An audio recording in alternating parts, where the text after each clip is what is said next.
Hi guys, I'm Anissa and I'm back with another video, and today it's time for my February wrap-up. I had a really successful reading month in February and I ended up reading everything that was on my original TBR except one book that I DNF'd. And in addition to my TBR, I read 5 books that wasn't originally on my TBR. So I call that a pretty successful month overall, but let's get into the statistics first and then I'll get into the actual books afterwards. I read a total of 16 books in February and I DNF'd one book after 75 pages. That totals to 6,205 pages including those DNF pages, and that equals to about an average of 383 pages per day. The largest book that I read in February was A Dance with Dragons by George R.R. Martin, the 5th and currently final book in this A Song of Ice and Fire series. The shortest book that I read was Sign of the Unicorn by Roger ZELAZNY, the 3rd book in the Amber Chronicles, and this one is 192 pages long, according to Goodreads. In terms of genres, I read a good variety of things. I read 6 fantasy books, 3 contemporaries, 2 historicals, 1 science fiction book, 1 urban fantasy, 1 magical realism, 1 non-fiction, and 1 horror book. In terms of formatting, I read 6 books that were audios, 4 books were paperbacks, 2 were hardcover, 2 was mass paperbacks, 1 was an ebook, and 1 was a graphic novel or manga.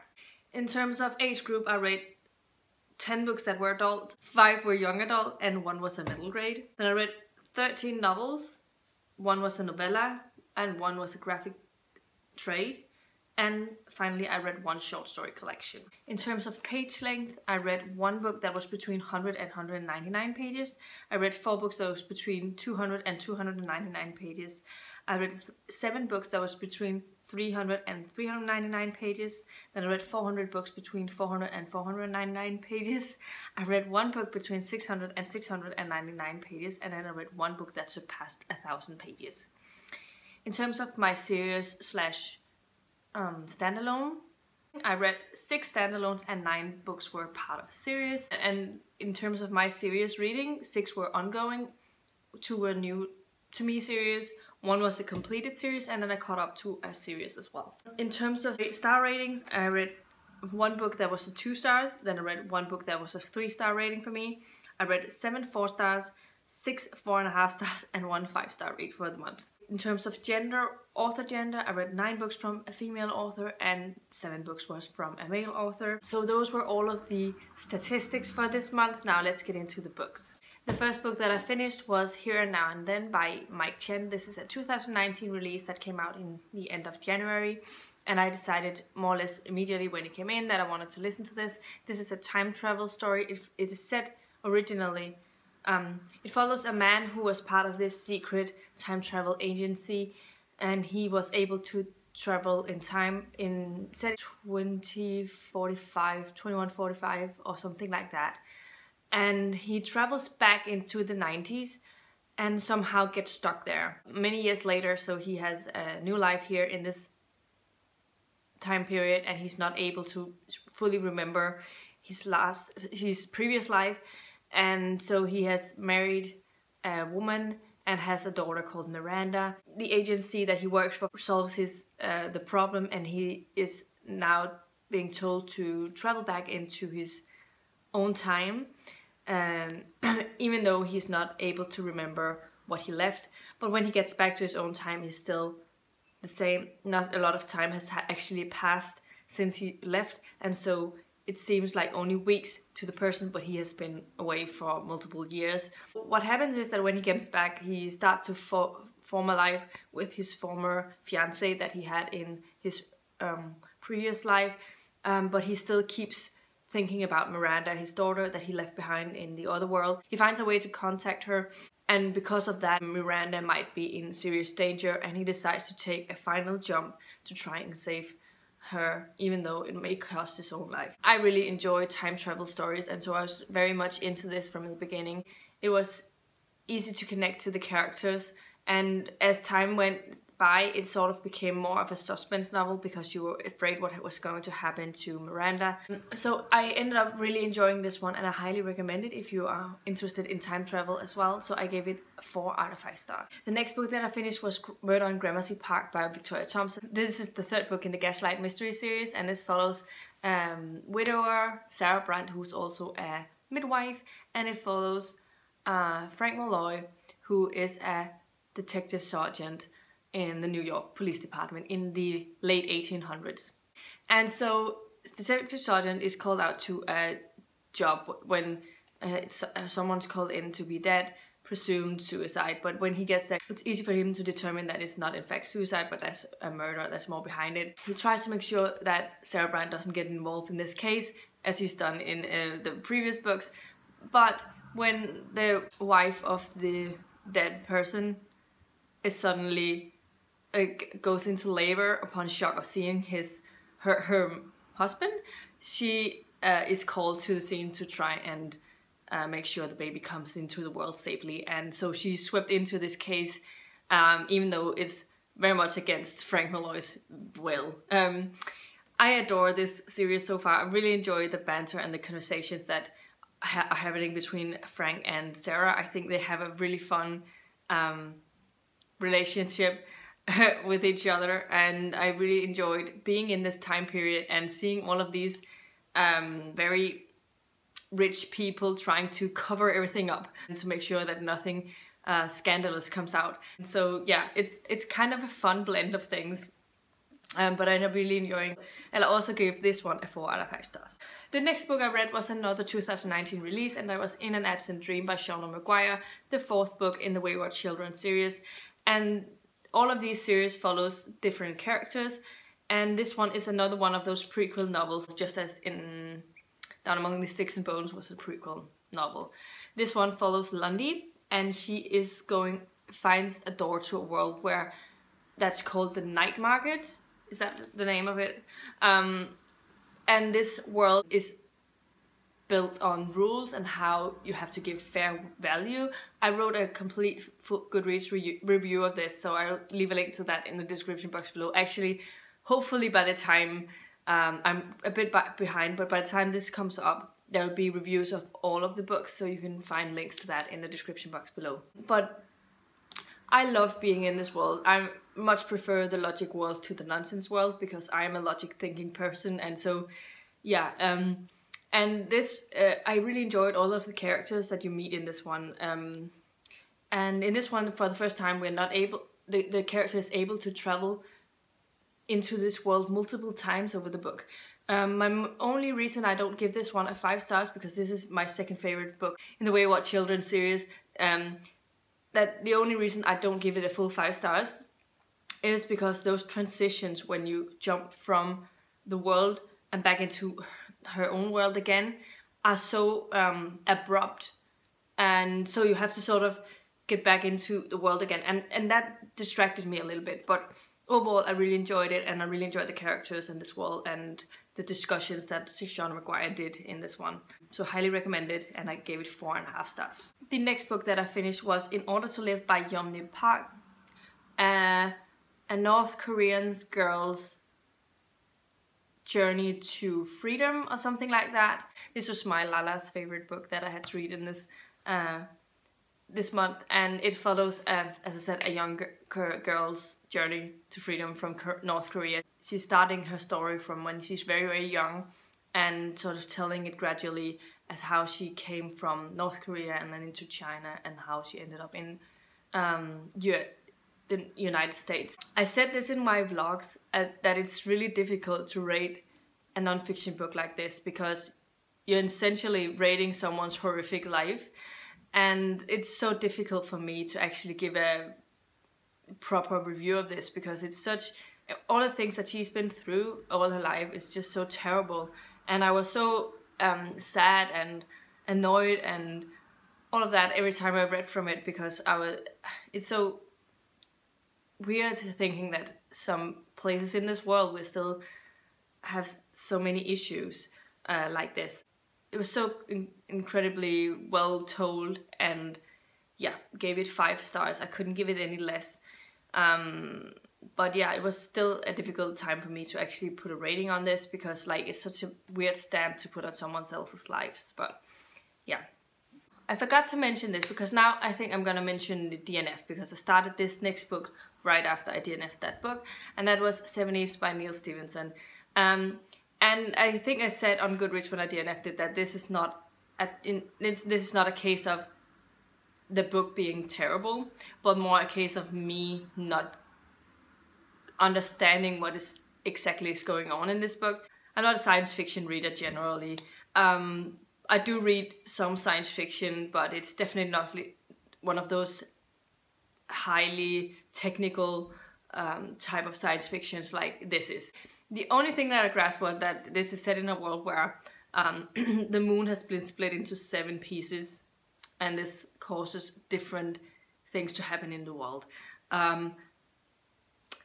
But yeah, this was definitely a case of me not being able to understand what was going on, so I decided to DNF it pretty early on because I was not into this book at all.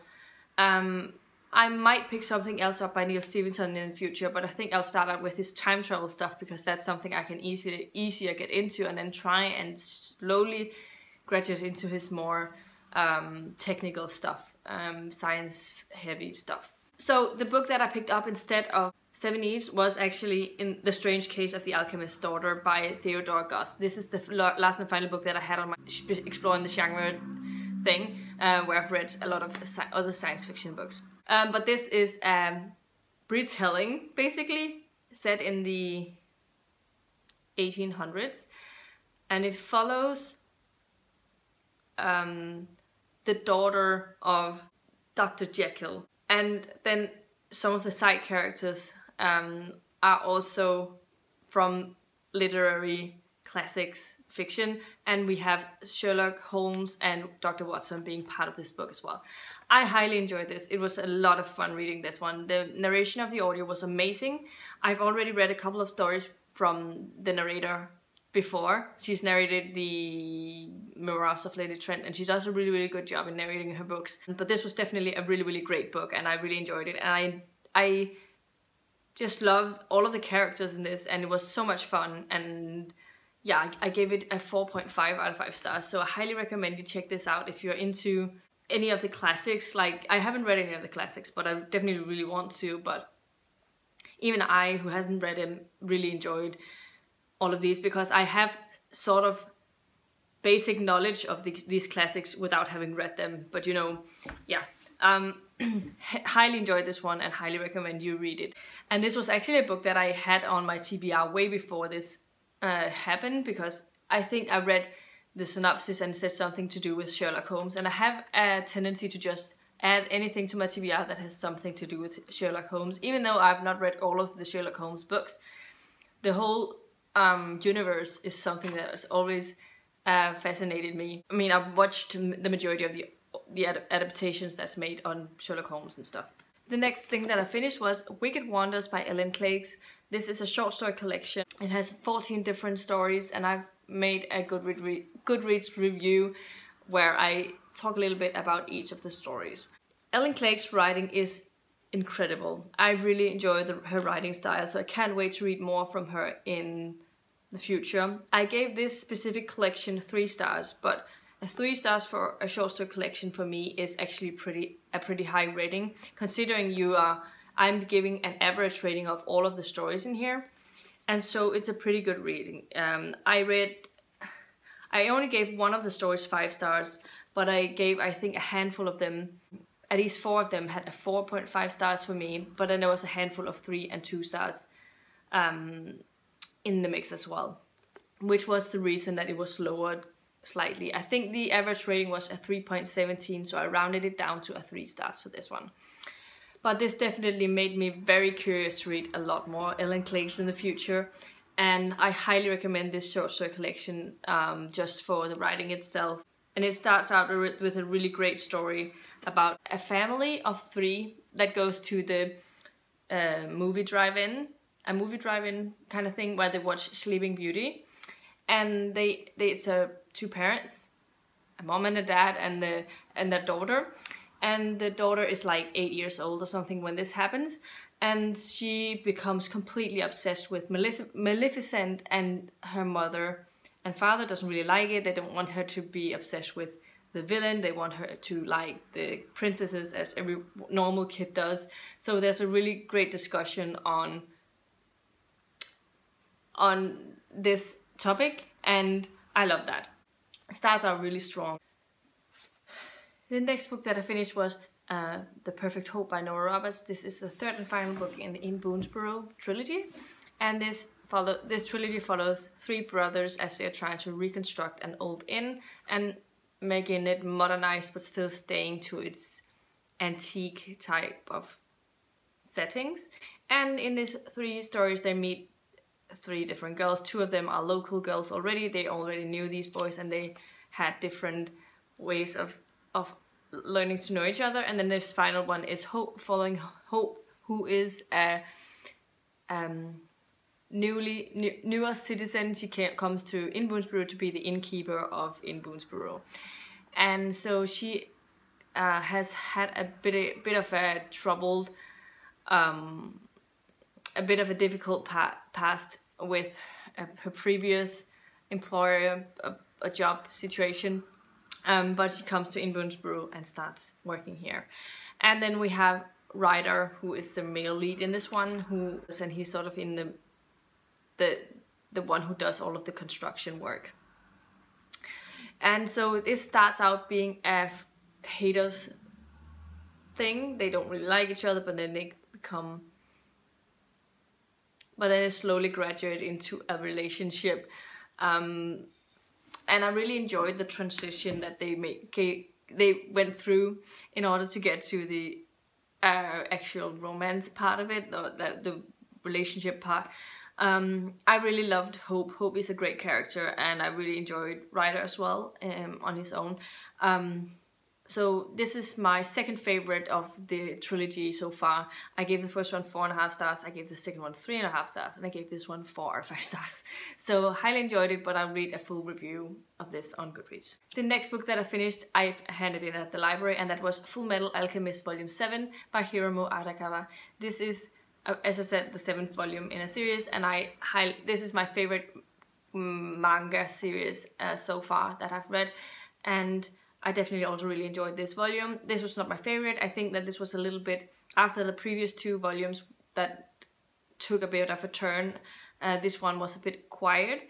It had a few revelations that were interesting, and I'm looking forward to explore more in the coming volumes that I think that they can use. But it was a great book, and I give it 4 stars or 4.5 stars. I'm not sure. What did I put it down for?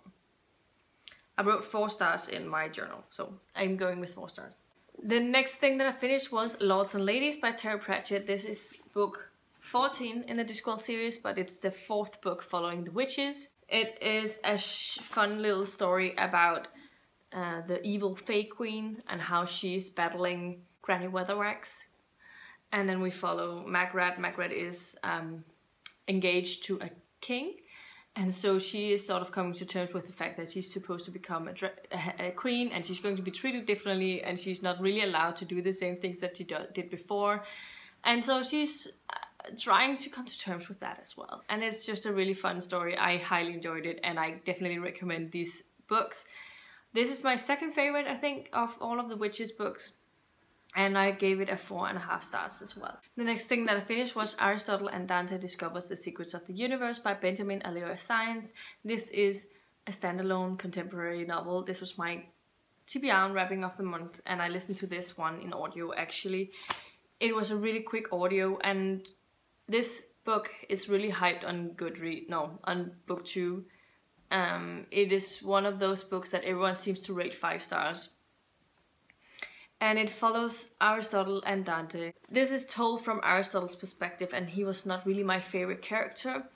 But I did really enjoy the story as a whole. I enjoyed the family dynamics and the friendship he built with Dante that slowly turned into more. And it was very slow burn. Like, I'm not blown away by the book, but I enjoyed it, and I gave it 4 out of 5 stars. The next book that I finished was another 2019 release, and that was Slayer by Kirsten White. This is the first book in the Slayer series, and this is supposed to be a duology. I think I read up on it a little bit. And this follows Nina. Nina is a twin. Her twin is called Artemis. And Nina has grown up in the Watchers Academy all of her life. Her dad was a Watcher, and her mom is a Watcher as well. And now her sister is a Watcher in training, but Nina has never really been a Watcher herself. But it turns out that she's going to be the last Slayer ever. And so she's trying to come to terms with the fact that she's supposed to be a Slayer. She doesn't really want to be, and she really didn't like Buffy because she believes that Buffy is the reason that her father passed away. So she had a lot of resentment towards Buffy. As you go along with this book, you go through different... I mean, I ended up enjoying this book a lot. I think it was really compelling and easy to read. But I had some issues with the characters on the way, but by the end I actually enjoyed where Nina left off, and so that's why I end up on about a 4 out of 5 stars for this one, and I'm very intrigued to see the last and final book in this duology. I don't love it, but I was entertained, so that was a good thing. The next thing that I finished was Valor by John Gwynne. This is the second book in the Faithful and the Fallen series, and this was my currently reading book of the month. This follows a bunch of different characters, and I can't talk a lot about the plot of this one without spoiling it, but I really enjoyed the book as a whole. There was a couple of new characters in here and perspectives that I really enjoyed, especially Carolyn and Fidel. Both of them were really great additions to the story. I enjoyed some of the revelations in here that I didn't see coming, and it definitely ended on a bit of a cliffhanger, and I actually cried towards the end, which I don't tend to cry a lot with books, but apparently the last 2 chapters got to me, and yeah, definitely very intrigued to see what's going to happen in the next book. So I gave this one 4.5 out of 5 stars. The next thing I finished was The Running Man by Richard Bachman, also known as Stephen King. This is another one of his dystopian books, and it's set in a world where he's going to become, like, he has a sick daughter, but he's not able to get any medical treatments for her because in this world you have to have a lot of money in order to them wanting to actually help you out with medical things. So he ends up joining in on a contest to try and get treatment for his daughter. I never got into this book at all. I didn't like the narration of the audio. I didn't like any of the characters. There's something with these Stephen King's books when he writes these Bachman novels that doesn't really get to me. The only of the Bachman novels that I've enjoyed so far has been The Long Walk, and I don't know what it is. It must be something to do with the writing style he does when he writes these Bachman novels that doesn't really work for me. But I ended up giving this 2 out of 5 stars and was my least favorite book of the month. Then next thing that I finished was Sadie by Courtney Summers. This was an overdrive read. I've been in line for this for a really long time and finally came through in February, and so I had to fit it into my listening time this month. And this followed, this is a sort of podcast told story. So it's told from a podcast, but it's about Sadie who's gone missing, and so they're trying to figure out where Sadie is. A lot of people talk about this book being the best audio they've ever listened to, and I guess it's because of the full narration cast.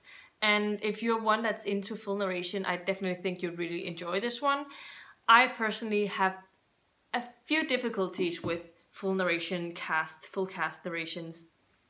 I think it's because there's some of the people who narrate for these, when it's dramatized in this way, it can be like some of them can mumble a little bit, and then there's some that can whisper a little too much, or like how the volume changes between the different narrators. And for me, when I listen to an audio, that doesn't necessarily work super well. It definitely took me some more time to get used to that type of narration than it does with a normal narrator.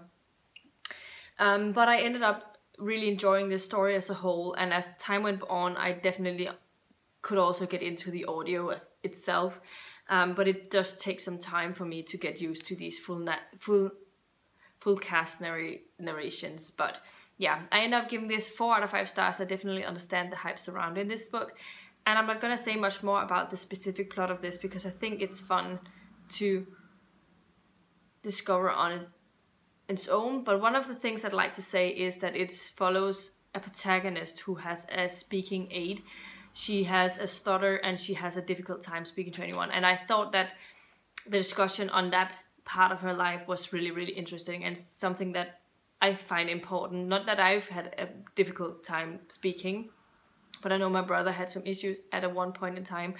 But I also just know that I find it really weird that people find people who stutter and has a difficult time speaking to be stupid or something like that, dumb, because they can't form sentences super quickly. But anyway, as I said, I ended up really enjoying this one and gave it 4 out of 5 stars. The next to last thing that I finished was The Sign of the Unicorn by Roger ZELAZNY. This is book 3 in the Amber Chronicles, and it continues this fun adventure with Corwin as he's trying to figure out what's going on in this world. This one has a lot more ties to the first book, in my opinion, because he goes back and tries to explore what actually happened, what led him to get to the hospital in the first place. He wakes up, in the first one, he wakes up in the hospital, has no memory of who he is or where he comes from, and all of that is completely forgotten. And so this one, it's trying to figure out what happened in that first one, and what was actually behind him ending up in hospital. And it was a really fun discussion and interesting discussion, and I ended up giving it 4.5 stars. Highly enjoyed it. The last and final thing that I finished in February, but definitely not least, was Dance with Dragons by George R. R. Martin.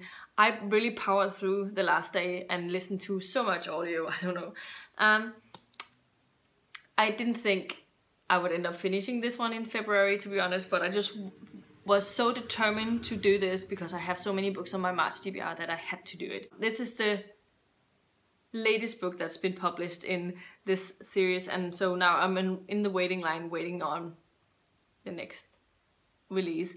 Definitely a lot of things happened, but not as much as in some of the other books. Like, there's not as many shock moments as there was in like the Storm of Swords, where I feel like that one really had a lot of insane moments. I haven't watched the TV show since the beginning of season 3. So maybe I'll go back and rewatch everything. But I think some of the enjoyment of watching the TV show is not knowing what's happening, like all of those shock factors. And you sort of miss them when you watched it. But I'm gonna give it another try. But that's what I felt when I watched the first ones, because I was not completely besotted with the TV show when I watched it. So yeah, we'll see. But I enjoyed this one more than Feast for Crows because the characters we follow in this one I enjoyed a lot more. Yeah, there was just a lot of interesting things happening, and yeah, liked it. I don't know what else to say. I think I gave it a 4.5 stars as well. Not a full 5 stars, because there were some parts of this that was really slow. And yeah, but I'm very interested in seeing what's gonna happen next. We'll see how long that's going to take, but really happy that I finally caught up to the series now, and yeah. So this is part of the stack of all of my books that I finished in February. Let me know in the comments down below if you've read any of the books that I've been talking about today, whether you enjoyed them or didn't enjoy them, what you thought of them, and if you agree with any of my thoughts. Have you thought about picking any of the books up that I've been talking about today? Also let me know about that. What did you read in February? Let me know about that as well. And yeah, if you liked the video, please give it a thumbs up, subscribe to my channel if you haven't already, and I'll see you in my next video very soon. Goodbye!